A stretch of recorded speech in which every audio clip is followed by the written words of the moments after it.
City have lost the FA Cup final against Crystal Palace. Let's analyse exactly why that happened. No tactics board or screenshots or extreme data today, just me and you. First of all, congrats to Palace. There were some very strong individual defensive performances. They were clinical when they needed to be. So first of all, congrats to them. Now let's get on to City, because realistically, as much as I've just applauded Palace there, City are a better team than Palace. So why was City not able to score a goal against Palace? A goal in over 100 minutes of football.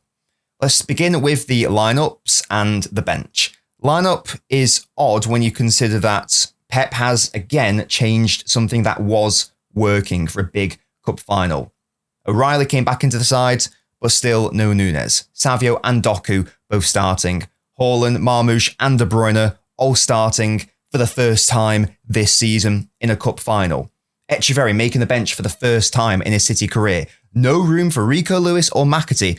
Players who, Lewis in particular, have played really key roles in getting us to the FA Cup final. Maybe this is outcome bias. I'm of the view that if something is working, you don't change it if you don't have to. And City didn't have to change it necessarily. If it works, maybe we all sit here and go, Pep's a genius. If it doesn't work, maybe we sit here and go, Pep's overthinking. I would say that even if it did work, you should just go with what worked, and it worked with Nunes out at right back. It has been this season. Why not just stick with that? Why have so many of these first times in a cup final situation? The first half, City played really good football. They went 1 goal down, and that was frustrating because Palace came forwards once, scored the goal. O'Reilly should be doing a lot better there to be picking up Sarr, I think it is. He doesn't realise he's getting the run on him until it's too late. He's not a left back. I'm going to cut him some slack there. Illustrates why City needs a proper left back in the summer. Akanji should do better with picking up Eze as well. Can't let Eze get in front of him and ahead of him there. We need a proper right back in the summer. This is not new information. Palace then had another half chance, which Ortega saved comfortably. Thereafter, they didn't really want to attack, nor did they have to. They had the lead. The counter-attack worked. They're well within their right to play low block football. That's not a problem. Let's now talk about what City did, what they failed to do, breaking down that Palace side. They didn't fail to break them down. Certainly the defence, anyway. Glasner's Palace this season, for the most part, have been defensively resolute and solid. They don't usually give up a lot of chances, particularly if they have the lead with their back five. I'm not having it that the problem yesterday was a lack of creativity. I know I wasn't going to talk too much about data today, and I would talk about the actual individual chances as well. If you are generating over 2 expected goals as a City side who usually overperform on expected goals, what you have done there is created more than enough to score a goal. For City, that usually translates to 1 to 3 plus goals. So we need to, first of all, establish that the problem against Palace throughout the whole 90 minutes was not one of failing to create chances. City created plenty of chances in the game. The ball from, was it Savio? It was Savio who was tackled and it fell to De Bruyne. Hits the first time, Haaland leans in. I've seen him score harder chances than that. It's a good save by Henderson. Speaking of good saves by Henderson, that ridiculous Doku effort. Fantastic by Doku. It's a great save by Henderson. We literally had a penalty, an 80% chance to score a goal on average. And we missed that 80% chance. Nico O'Reilly had a ridiculous opportunity to take a shot and score a goal. He did not take that opportunity. And that's not even going to be reflected in the expected goals data because he didn't even take the shot. He thought about it too much and contemplated it too much. O'Reilly should have done a lot better there. That was all just in the first half. Second half, there weren't as many opportunities, but there were still some decent ones. Savio's putting in some good crosses at the start of that second half. Haaland had a free header from a corner, just didn't do anything with it. It was really tepid and tame. Echeverri had a fantastic opportunity to score a goal. Sadly, didn't take it. There was a moment where Bernardo was running down the left side, going to a really good area, tried to go for a shot himself, but Haaland was a free man in the centre of the pitch. So even in the second half, which was a lot worse, there were still plenty of chances to score a goal. Let's talk about this very briefly. Yes, he should have been sent off. And that was another chance, by the way. We can talk about chance creation. If Henderson does not commit that red card act, and that is what it is. Yes, he should have been sent off, and City almost definitely win the cup final thereafter. If Henderson doesn't touch the ball illegally, then Haaland controls the ball and it's an open goal. Now that, again, is not going to be reflected in the data, but that is another wonderful opportunity that City have created. So the issue was not one of chance creation, it was one of chance conversion. Best chance was obviously the penalty. This moment, I believe, is a perfect allegory, representation, microcosm, whatever term you want to use, of City season as a whole. Frail mindset, weak mentality, no planning either, lack of confidence. If Haaland and Marmoush had a conversation beforehand and said, right, I'm not feeling confident because I've missed a lot of penalties this season, fine, it's been established. But Pep said the players decided on the pitch. That is placing ridiculous pressure on Marmoush. Okay, mate, score the most important penalty of your senior club career in a cup final on a whim because Haaland's just decided, nah, I don't fancy that. Really disappointed in Haaland. Obviously disappointed Marmoush didn't score the goal as well. But first half especially, City created more than enough to score. Sadly, gave up a goal. Outside of that, Palace weren't threatening too much. Just on that, I haven't really addressed the Bernardo-Nico Gonzalez situation. There was no Kovacic, so Pep said I couldn't play him, so I played Bernardo instead. If Nico was on the pitch instead of Bernardo, nothing changes. Nothing really changes. So as much as I would have preferred Nico to start, it is an irrelevant. That player only had to be competent defensively, which the combination of De Bruyne and Bernardo somehow was, because Palace were not threatening. All they had to do was do the basics right. So Nico being there would have just done the exact same. Wouldn't have changed anything. Just wanted to address that. I still would have started Nico, but I think it's important to note. Second half was a lot worse.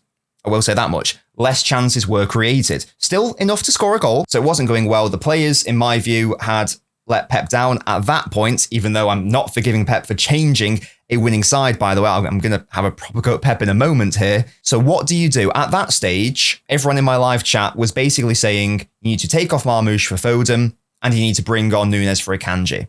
And I agreed with that because Marmoush is my favourite player now, but he was bad against Palace. And we can even take out that penalty miss. I don't know what happened to Marmoush in that cup final, but that is the worst game I've ever seen him play for City or indeed Frankfurt this season. It was a horrendous performance.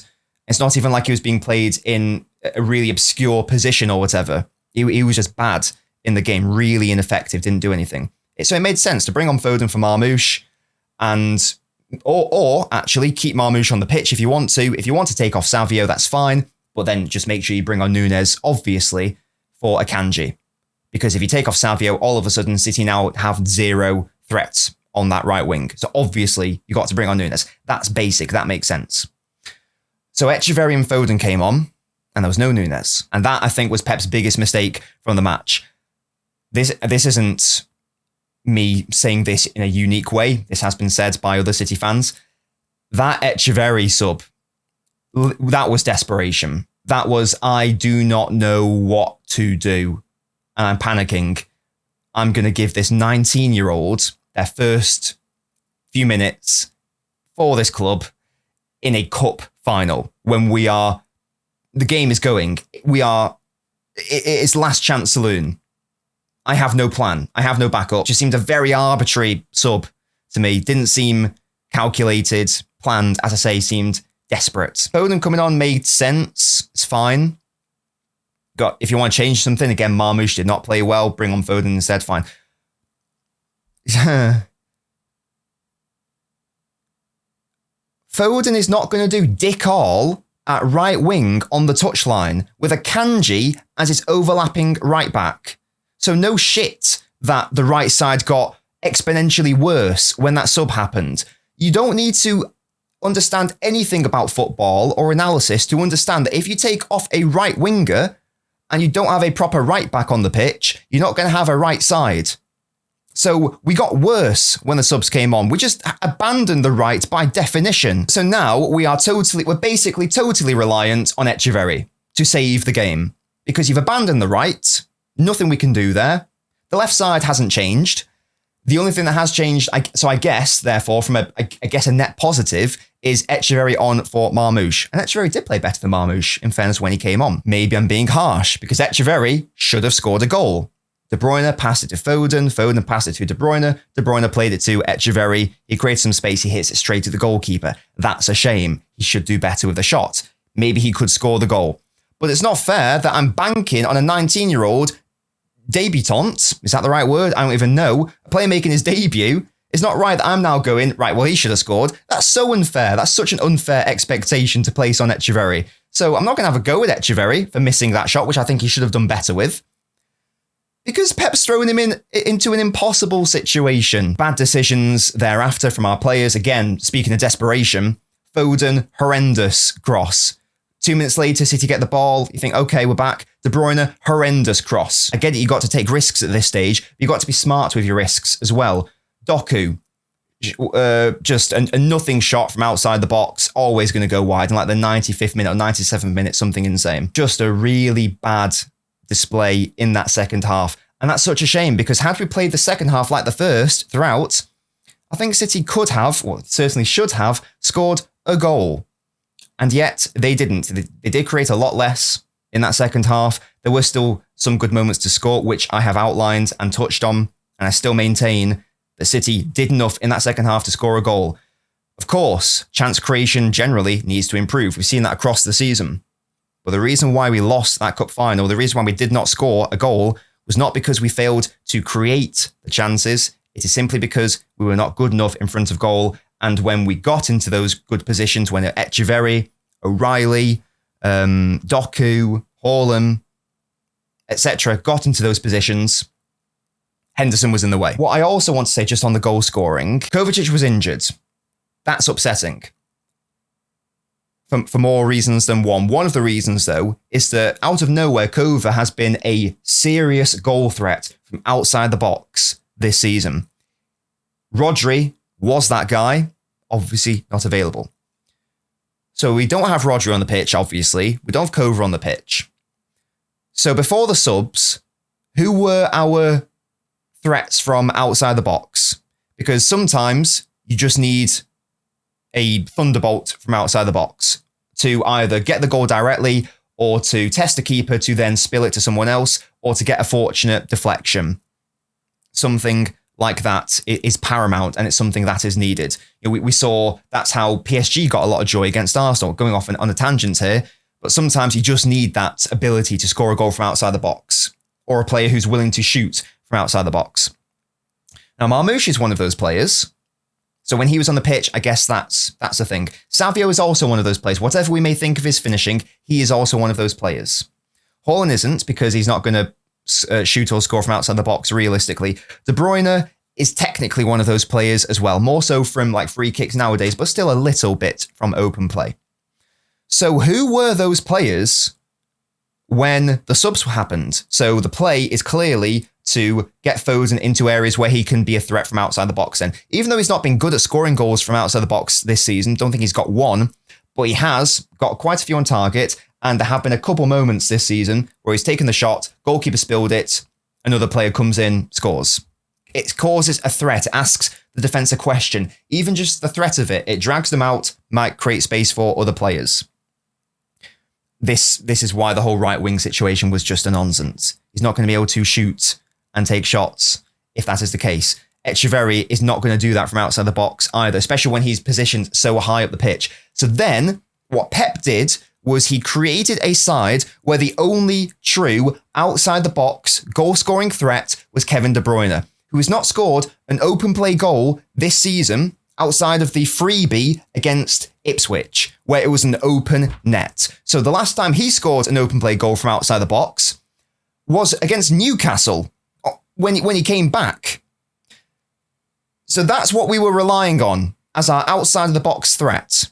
And that's just come to me now. And sorry if that came across as a rant, but I've just realised now how insane that decision was by Guardiola. Really weird cup final, really weird lineup, really weird bench, really weird second half in particular. I'm not going to have too much of an issue at the first half because we should have scored a number of goals in that first half. Should have scored at least one in the second as well, maybe two. But I can't get over how Pep set this side up, and I can't get over how Pep weakened this side fundamentally with those changes.